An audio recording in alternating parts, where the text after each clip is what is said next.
Hello everyone, Nubkeks here, and welcome back to Heroes of the Storm. In today's episode, much requested, we're going to be playing the Lost Vikings. We're going to be playing them on Cursed Hollow, and this should be the sort of comprehensive guide, sort of definitive guide for how to play basically the standard form of the Lost Vikings. Coming into Season 3 of Hero League. This should kind of lead us through that whole thing. I kind of found over the past couple of months, I guess, that people generally want a Vikings video about every season or so. So here we go. This is the one. Start Season 3. Let's do it. Cover everything that you need to know in this one. So first of all, what do the Vikings do? What's their thing? What's the basic idea behind them? I've had a lot of people say, and I've seen a lot of people say, that they are the hardest hero in the game.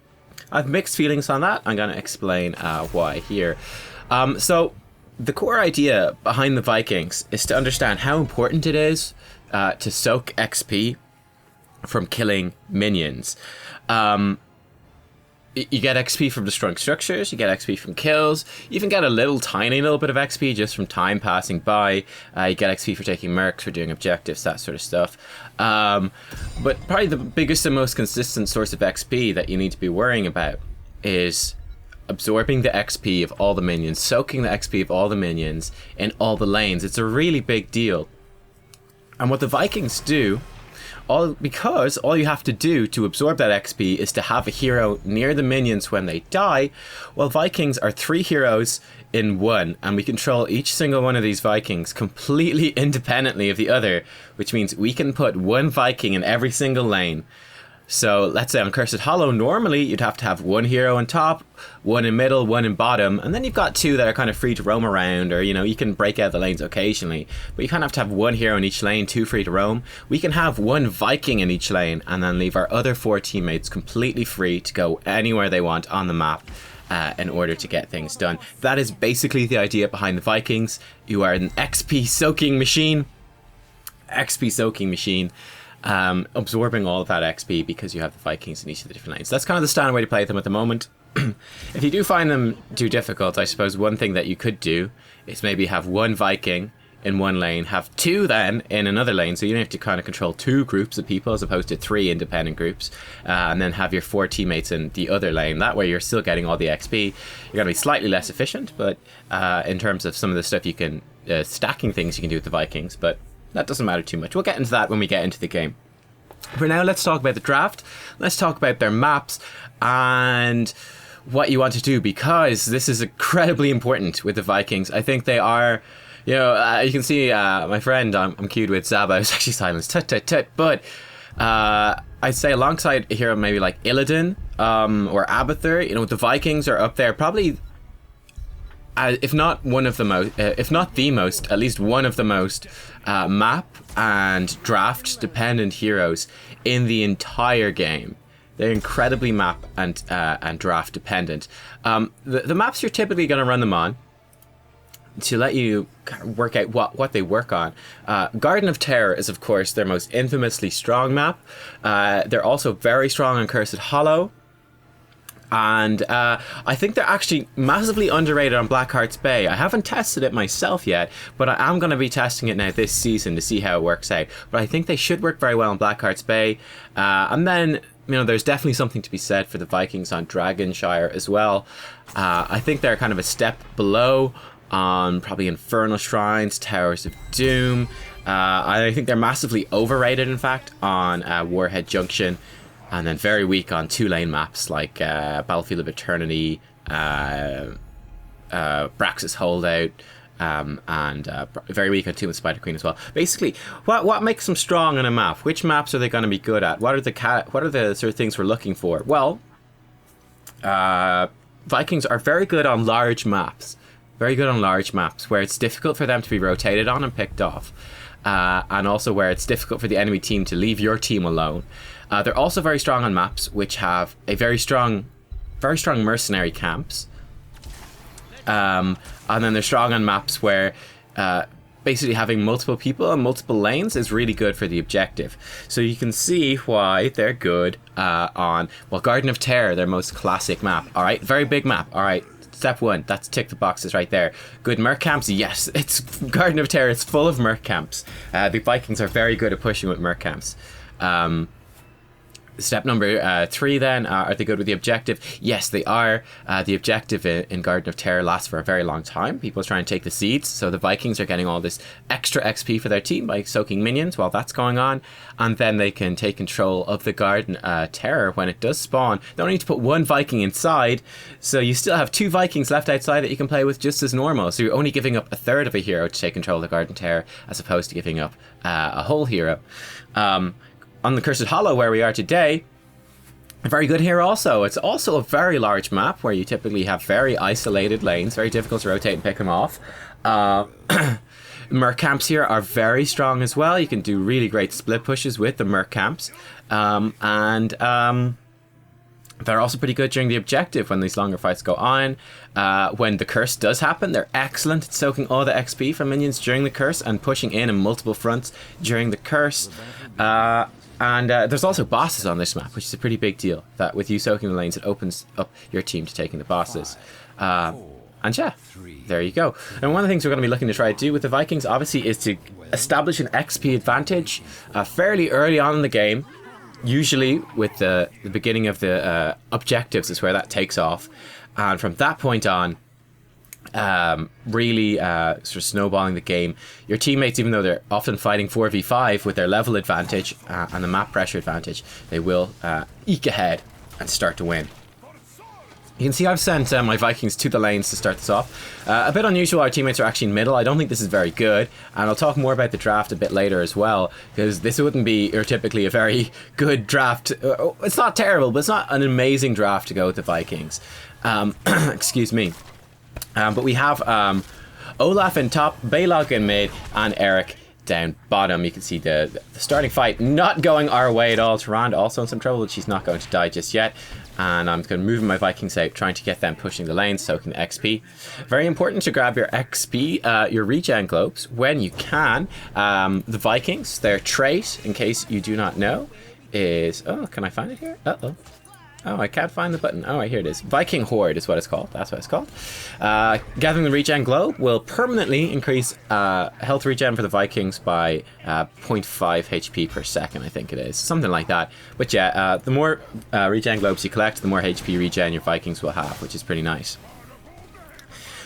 So the reason I have the Vikings split up this way is, let's say that the standard sort of lane assignment, you'll have Olaf, the blue one with the shield, the big fat blue one with the shield up top. You have Balog, who is the green one who throws the splash damage swords in the mid lane. And then you'll have Eric, who is the small, quick, well, he's actually yellow here, he's normally red. I've got a color tint on this skin, which is why they're a bit different. But it's normally Olaf is blue, Balog is green, and Eric is red. You have Eric, the small one, with the long range attack and the very fast move speed. You'll have him down the bottom lane with your 4 team members who are pushing in. Why do you have that particular laning setup? Why do you have that?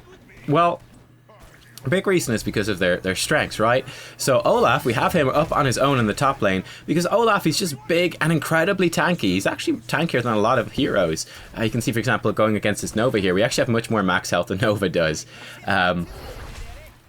Olaf is super tanky, so we're just going to stick him as far away from our team as possible. We're just not going to worry about him. We can have him pushing. We can basically draw a lot of our attention away from Olaf.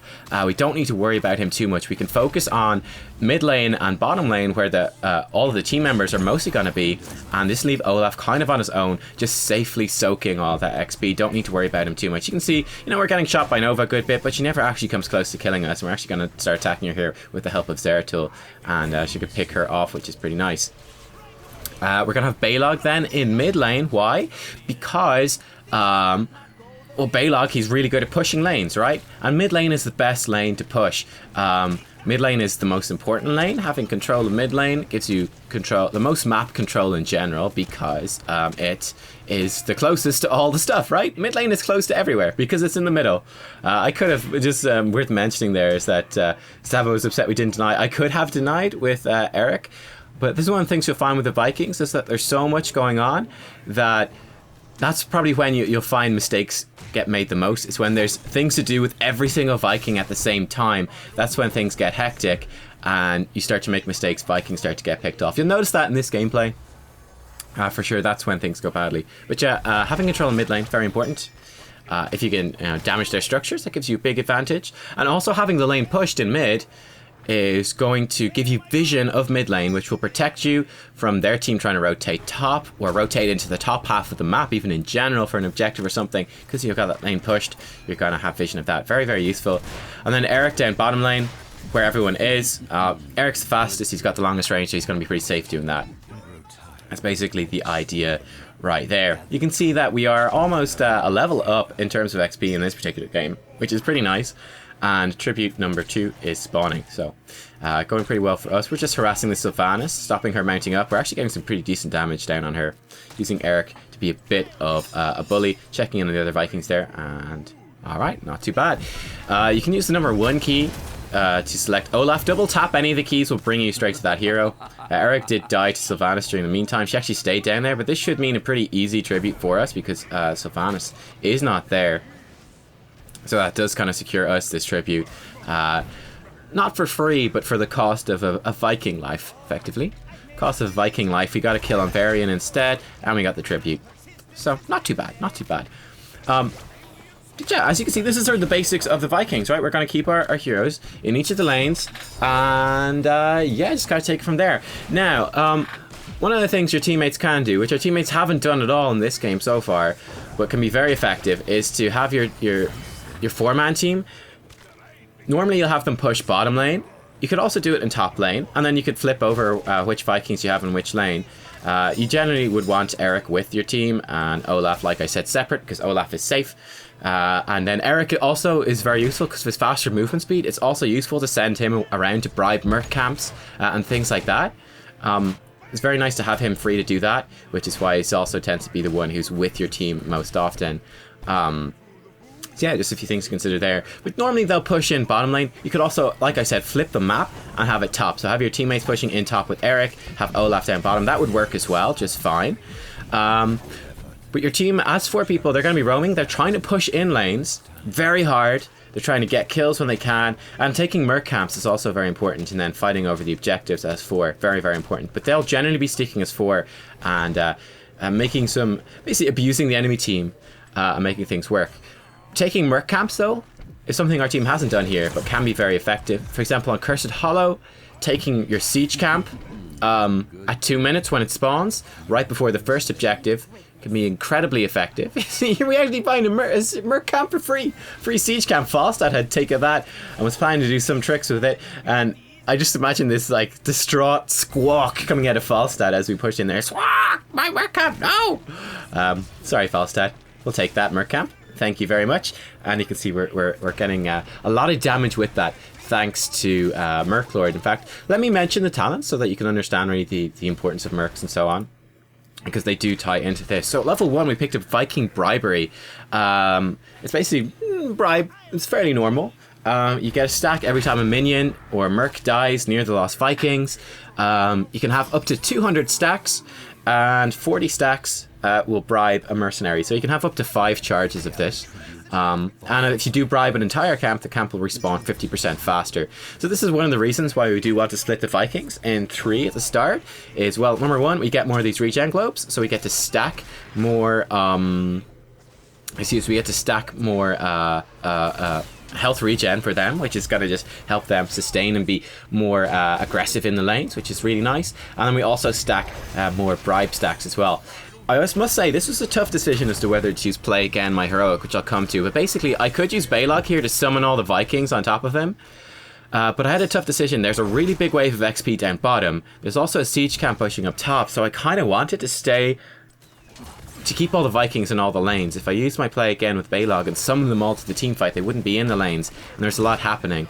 So I made the decision to stick in the lanes, and it didn't quite work out for us. We actually lost 2 heroes, and we do lose the tribute. However, we do get a lot of XP, So it's kind of one of those tough choices as to which way to do it. That was a tough choice on the Vikings. Very tough choice. A bribery. Basically, we want to be using. We can use this to steal our own merc camps. We can use it to steal the enemy merc camps. We can use it for a lot of things. This will combo very nicely with our level 4, which is Mercenary Lord. Mercenary Lord, which makes mercs near our Vikings do 50% more damage. They get big, they do 50% more damage. It's really, really good. And you also take half damage from minions and mercenaries. It just makes your laning safer and more efficient. And you can also take merc camps with the Vikings as well, which is a pretty good option. I was considering, you can see here my level 13 talent, I was considering mixing it up and taking Burning Rage on Olaf. I do go for the standard jump though in the end. I noticed that it was being quite difficult to actually get to our siege camp. Again, we normally use Eric to steal mercs, and we're nowhere near our siege camp, which is in the top of the map. I decided we had multiple stacks built up of bribe, so I decided to grab our bruiser camp in the mid lane instead. Using jump to try help Eric survive, and he does survive, which is pretty nice. Now we have our first curse of the game. We're going to start abusing this. We've got this powerful merc camp pushing in the middle. Level 7, I picked up Spin to Win. That is our Q ability right there. And this does AoE damage near the Vikings. It just improves their damage output, and it's pretty useful overall. Level 10, picked up Play Again, which lets us summon, fully heal, and revive all the Lost Vikings at a target location when they do a 2-second channel. That has an 80-second cooldown. I'll talk about that more when we start using it, but certainly later into the game when our death timers actually get quite long, we can use that to get Vikings back. We can also use it to do some nice flanking things and such like that. That can be pretty good. She's actually using silence to try kill our Vikings, which is kind of hilarious.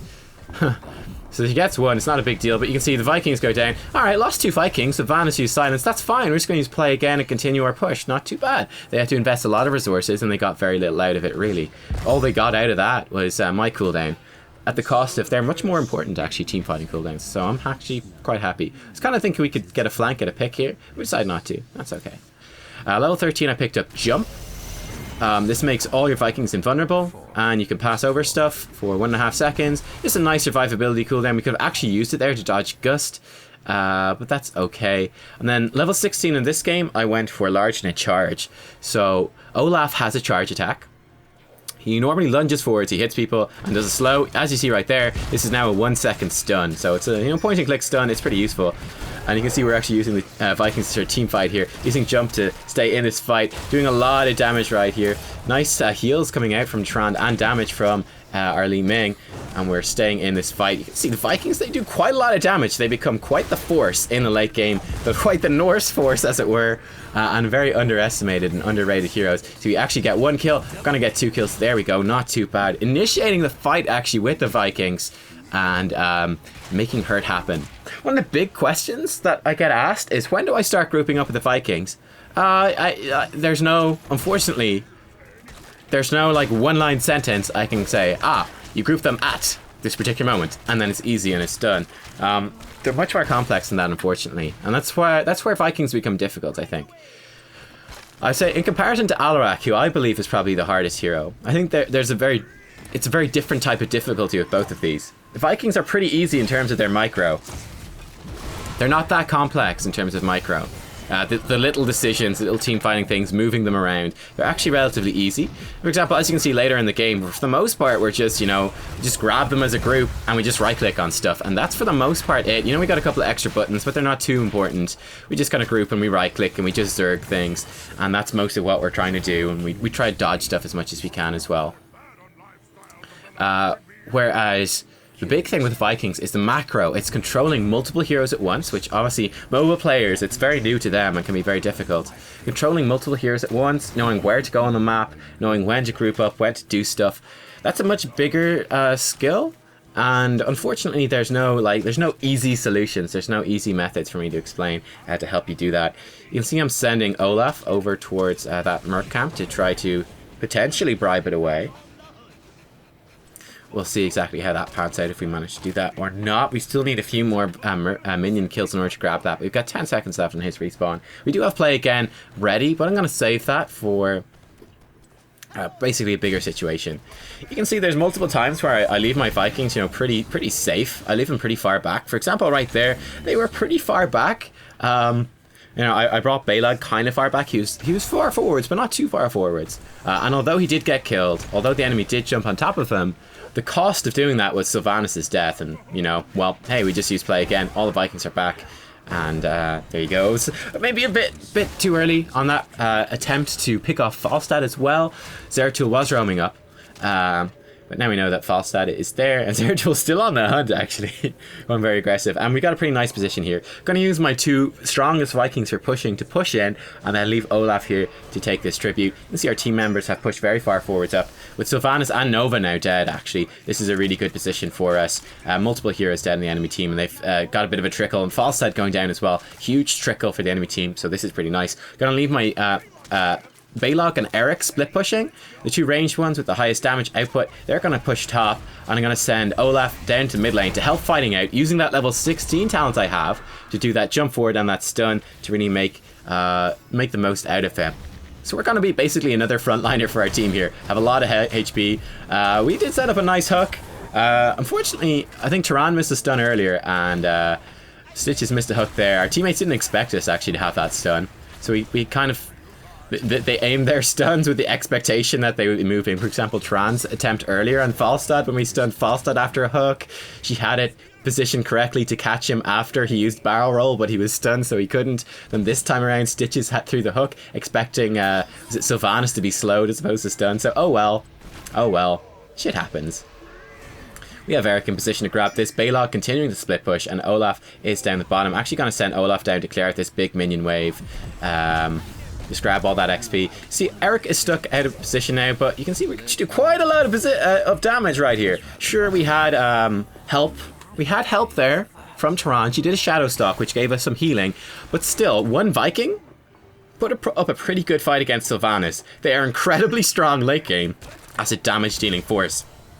Picked up Vikings Fury of the Storm at level 20. Every 5 seconds, our basic attacks do a big chunk of damage to the target. They basically crit, and then they chain to all nearby minions and mercs. And each Viking is an independent cooldown. Massive wave clear, and also massive extra damage. You can see all these bonus damage things proccing here. Very powerful, very, very powerful. So it's going to massively increase our damage. Try and focus down this fort. Unfortunately, we just used our jump, so we don't have that available. You can see we're doing some pretty decent damage to this Oriole. We actually stun her. She's going super aggressive to try to kill us, and our teammates are collapsing. And down she goes. Not too shabby. We lost 1 Viking, but once again, we actually got 2 kills in the end, I think, for that. Not too bad. We got the boss pushing in. This is looking pretty good. Level 21 to 17. We're pushing on the core. We got a full health boss. And Varian is going down as well. That's going to be GG. Nothing they can do. Very nice. Here we go. It's going to be game. So, hopefully a bit of an insight into the Vikings. So I'll cover a few other important things that I didn't get to cover in the particular gameplay commentary. In this, a couple of other talent options you can go for, how to play them on different maps, in a bit more detail and stuff like that. But this has been sort of the basics of how to play the Vikings, right? The typical split, a typical work, how your team's going to move, and what you're looking to do. What I want to talk about in the end as well is what to do when you're playing with the Vikings, what your team should be looking to do, because that is a very important thing. In fact, with the Vikings, I think half of good Vikings play is actually having a good draft for your team and for your teammates doing the right thing. And we'll check out the stats and go over the talent build, just so that's very clear, and then we'll hop into a few extra bits of info as and we'll put a bit of a replay up on the screen so you guys can watch back that game and kind of get a bit more of an insight into some of the other stuff. As you can see, 28,000 experience soaked. Next best on our team is 10,000. Enemy team at almost 9,000. So tons of XP soaked. We have tons of siege damage as well. And yeah, that should be pretty representative of the Vikings. Viking Bribery at level 1, Merc Lord at level 4, Spin to Win at level 7, Play Again as the Heroic, Jump at level 13, Large and In Charge level 16, and Fury of the Storm at level 20. That's your fairly standard Viking build. And yeah, that's going to be basically fit into the playstyle I was showing you in this match. It's going to work very well on Garden of Terror, and very well on pretty much any of the maps I was mentioning as being strong on. I think it will work very well on Blackheart's Bay too. Again, I think they're underrated because Blackheart's Bay, also a map where leaving your team free to roam is very impactful, and there's lots of mercs for you to empower with Merc Lord. that's why I think they ought to be probably pretty good in Blackheart's Bay. They're very good in Cursed Hollow, where you've got strong mercs, strong split push, strong side lanes. As you saw in this particular game, excellent Garden of Terror. I think Dragonshire is also not too bad. The mercs there are actually very strong as well. You can get some good split pushes with the mercs. Also, it's useful to have your team split up in order to take those shrines. It's easy to control the shrines because you can send a little Viking in to just take over a shrine with smart map movement. I think, though, with Dragonshire, I think it's quite complicated. I think it's probably one of the most difficult maps to play the Vikings on. That they're good on, I think it's probably the most difficult one because the strategies there are that step bit more complicated than some of the other maps. Yeah, there you go. They're also considered to be very strong on Warhead Junction at the moment. I really don't think they're that good there, though. I think the mercs aren't as good on Warhead. It's harder to grab them. Sure, it's a very large map. But also, and then the split push as well is kind of weaker, right? Because generally the structures are just destroyed by nukes, right? You just pick up the nukes and you nuke the structures. The structures go down. The outer structures go down pretty early in the game. It's quite hard to split push onto the base structures. So for that reason, I don't think Warhead Junction is actually going to be that good with them. I'm just noticing that their win rate on that map, they're played there quite a lot, and their win rate is really bad on Warhead Junction. It's really, really bad. I think the main reason is that really, that they it just lacks a few of the things that Garden of Terror has. They don't. Sure, they can each carry a nuke individually and you can pick up the nukes pretty well, but it's kind of hard to deliver the nukes. It's very hard to get split push value out of them, and the mercs just aren't that strong. So I do think they're overrated on that map. Just throwing that out there. Alright, how do you play with the Vikings? As you saw, you want to be sticking with a 4-man team. Usually you want to start off pushing into one of the side lanes. Why do you want to do that? Well, it's because it makes the Viking in the furthest away lane really safe. And it's really hard for the enemy team to gank them, because they have to send multiple heroes to defend against your push. Your 4-man push down. Let's say we send into the bottom lane. That's pretty standard. 4-man push in the bottom lane with Eric down there as well. Olaf in top soaking. Balog in mid soaking. What do you do? What does the enemy team do? Very difficult to stop a 4-man push. Very difficult. And it's important then to construct a 4-man team that's capable of getting a pretty good push in. I would say let me give you a good example of a 4-man team that works with the Vikings. We had a bit of a weird team this time around. I would say something along the lines of, even just, let's go with like completely S-tier heroes. So heroes that are just amazing all around. Let's make a team out of them that would work pretty well. Okay, let's say ETC, Kerrigan, Vala, and Malfurion. There you go. They're all S-tier heroes, in my opinion, in my tier list for Season 3, which will be coming out very, very shortly. All 4 S-tier heroes. That's a really good group to run with the Lost Vikings. Really good group. Why is it good? Well, they have a lot of control. They've got pick potential with Kerrigan. It's very difficult for the enemy team to push into them. They've got good wave clear with the Malfurion and the Vala. And most importantly, they can take out structures really quickly, right? They can take structures out really quickly because they got ETC boosting everyone's attack speed. They have Vala, who's just going to tear through the structures. So yeah, they can push out the wave, just wipe out the enemy's wave, easy peasy, push in on the structures, start taking them out. They can also rotate around. They're excellent at taking out objectives. They're excellent at taking out merc camps. And like I said, with ETC and Kerrigan and the Vala, damage from Vala, Roots and Malfurion, they can just pick off enemy heroes that they catch out of position as well, very easily. So that's a really nice composition, really well-rounded composition. Hopefully that gives you sort of an insight into what you're trying to do. You want a team that is good at pushing in the lanes, that creates pressure, that can take merc camps easily, that can handle the objective easily, and that can get kills pretty easily as well. You want just a versatile, all-around composition. Not too bad. I mean, you could also have something like Raynor as your range damage dealer. Li Ming could work as well, though you'll have to have good wave clear from someone else to make up for her weaker wave clear. Sergeant Hammer might work. I'm kind of curious about that.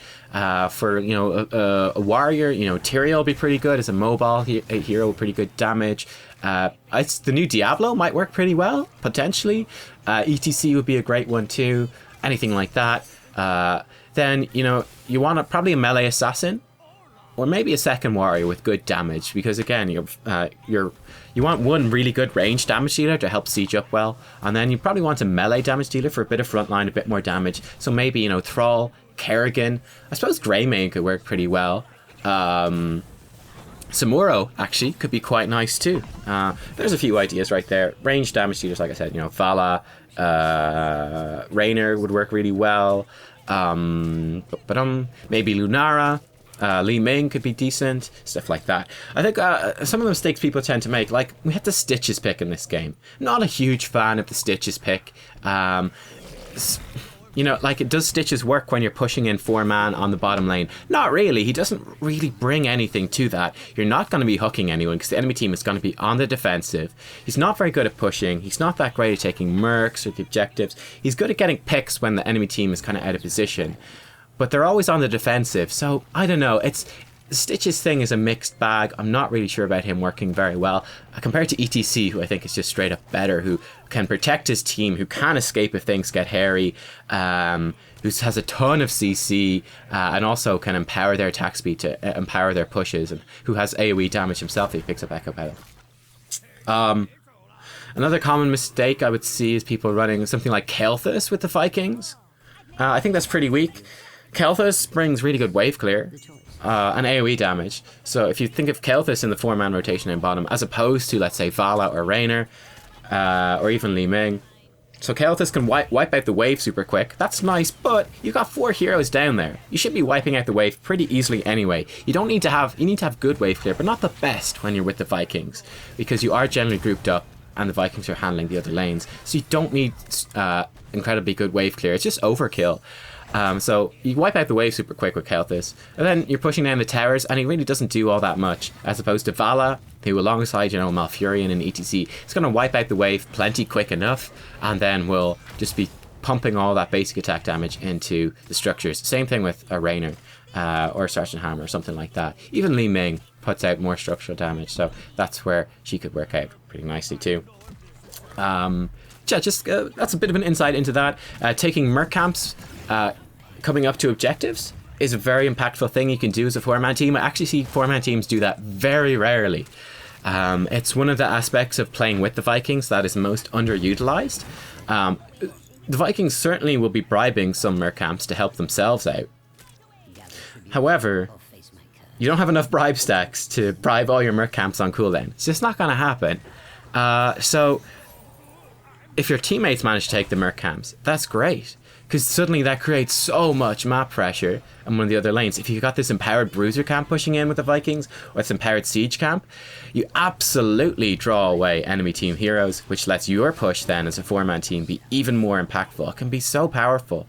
Taking merc camps is probably better with the Vikings than with any other hero. It's so important to take those merc camps because they're going to be so strong, because you have a Merc Lord in every lane. It's insane. Merc Lord in every lane thanks to one single hero, and then the other 4 if you're free to rotate. It can be amazing.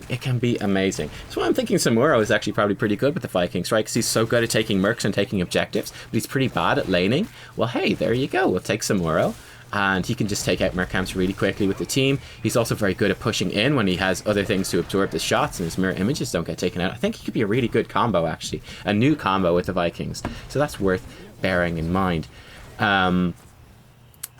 This is when, if you have a weak 4-man team, you'll notice that your Viking play is going to fall apart. I think it's probably one of the worst Vikings games that I ever played. Our teammates drafted a really bad team. I don't remember what it was, unfortunately, but it was really bad. And I remember specifically there's 4 of them trying to push in against 2 enemy heroes, and their 2 heroes were holding them off against 4. So our team, they tried to push in. They couldn't even push down the structures. Then they just kind of floundered around the map. They couldn't really do anything. They couldn't get picks. They couldn't push down structures. They were bad at taking mercs. They just couldn't do anything. And then because they were creating so little pressure, the enemy team was free to rotate around, and I was just getting ganked non-stop on the Vikings, and it was a nightmare. There was too much going on, too much drawing my attention, and we just had an awful game. And that's why it's just a snowball effect if you have a bad draft. So I would say it's very important when you're playing the Vikings to try to lead your team, try to build a good composition, a good 4-man composition that's going to work on its own. It's just versatile on its own, even without the Vikings. And then here's a good rule of thumb, right? Is that if you do pick the Vikings late in the draft, which is probably ideal on something like Cursed Hollow, because they can be countered. They get countered by heroes that can gank them very, very easily. So something like Falstad, who can fly on top of the Vikings, stealth heroes. They actually had a pretty good team against the Vikings this time around, but they didn't really utilize it that well. But like Zeratul, he can just run into the lane. You don't spot him on the minimap. He just appears on top of your Vikings and just blows them up instantly. And that's a dead Viking. Once your Vikings start dying, you're in a bit of trouble, because then you're not getting any soak from that lane and things start falling apart. Falstad, who can fly on top of them. Tracer's not bad. Kerrigan could be decent too, I suppose. Thrall's not bad. Yeah, stuff like that. Stuff that can kill the Vikings very easily that's basically your go-to thing. Also, you could have something like Sylvanas is probably pretty good against them. Sylvanas can just kind of do a bit of a split push, get them out of position. Probably Illidan's probably pretty good too. Yeah, I think things along those lines, basically. Stuff that can pick off the Vikings without too much problem, and that can exploit the fact that it's a 4v5 then effectively. Yeah, heroes along those lines. You'll notice that heroes that tend to work well against the Vikings are also heroes that work well with them, which is pretty intriguing. But if you do manage to pick them up late in the draft, one of the things that you can do that's really nice is, let's say we have this sort of dead standard talent, really versatile comp I was talking about. Okay, let's say we're final pick Vikings. Our teammates grab ETC, Vala, Malfurion, Kerrigan. All right, all these S tier heroes. Okay, pretty difficult to grab them all, but let's say they do, hypothetically. We're the last pick. We can grab the Vikings if we're on, a map when it's great for them. But if the enemy team has countered the Vikings, or if they suddenly ban the Vikings out at the last moment, not too bad, right? Because we already have got such a great 4-man team, we can slot in nearly any hero into that, and it's going to make a really good composition. So on top of like Kerrigan, ETC, Vala, and Malfurion, we could go for a second support. We could grab Tassadar, and that's going to be super effective. We could go for another damage dealer. We could get Li Ming. That would be really nice as well. We could grab Sylvanas if we want, continue on with the sort of split push theme. We're really open, honestly, to picking a lot of other things, right? That's basically the gist of it there. Is that just, can you, if you take away the Vikings and you put in any other hero, will your team comp still work? If yes, then you've got, a pretty good composition. You want a first off 4-man team. That's basically what I am trying to say here. Look, guys, that is a lot of info in this video, but the Vikings, like I said, they're pretty hard hero to play in terms of the macro, in terms of strategy. The micro, the little itty-bitty controls, really not that important. As you saw, I'm not amazing at it on the Vikings, and I do just fine. It's all about your strategy, your macro play, understanding the map, understanding movements around the map. It's all about that.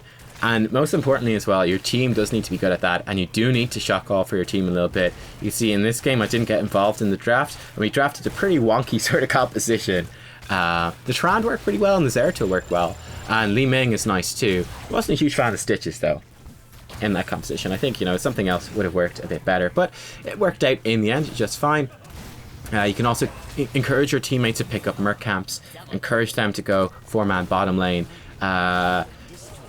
Hopefully, or ideally, you'd have another teammate who can do the shot calling, because you're doing so much stuff on the Vikings. You have to concentrate on controlling multiple heroes. There's always multiple things for you to be doing at any one time, and that's where the challenge comes in. But smart positioning and stuff is going to be one of the best things you can do. I very much encourage you as well.